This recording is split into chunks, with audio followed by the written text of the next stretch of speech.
Whew, man. It's a little bit on the toasty side today. Not as bad as it was yesterday, which is when I did the center of Texas ride.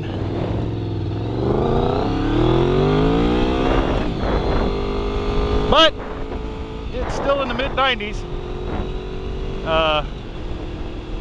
Been about 94, 93, 94, which compared to yesterday, which was, 100,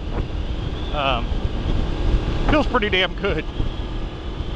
Especially when you get up on top of some of these hills, temperature drops about 4 degrees. Even though you're only going about 500, maybe 1,000 feet up, if that. It's definitely a noticeable difference. Today,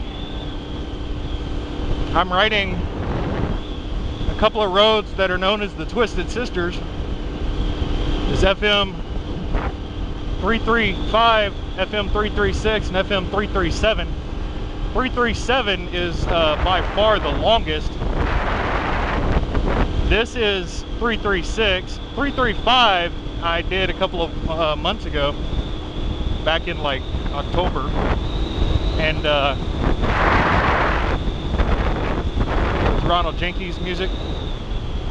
It's mostly up and down. 337 is really long, has 3 sections that have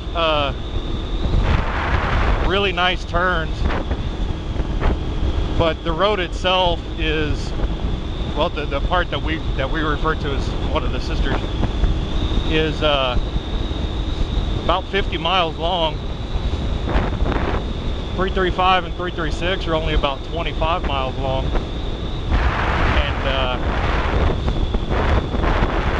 I actually just got done riding the fun bits of 337 3 times, which I probably shouldn't have done because I have to work tonight. It is 2:45. I'm not scheduled to be home until at least 5:30 at this rate. I hate freaking cattle guards. I probably won't get back until 6 because I've got to stop at least one more time for gas, I think, and I'm probably gonna take 2 or 3 more breaks just to keep endurance levels high.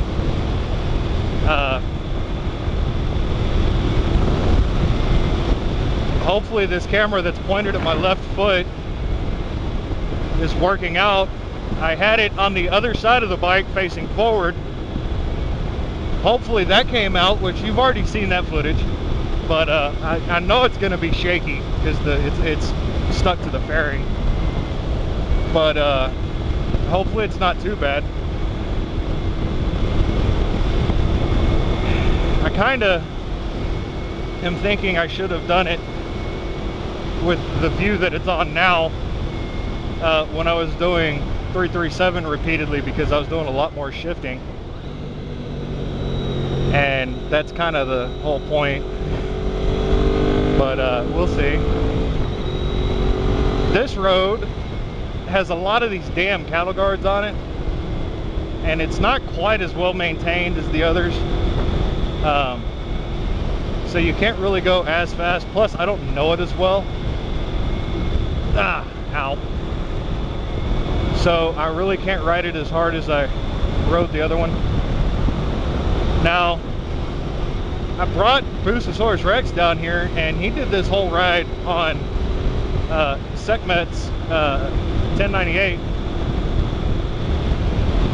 That sumbitch rode that thing from Austin all the way down here and back, and the round trip for me from San Marcos, which is 20 miles less coming and going than Austin is about 340 miles. So he did about 430, 440 on that damn 1098, and it was a weird day. It was last year, but we were both just beat at the end of that one. In fact, I think both of us may or may not have fallen asleep in the restaurant in Fredericksburg that we stopped at, which was a really, really good restaurant. In fact, I've gone back there 3 or 4 times since then.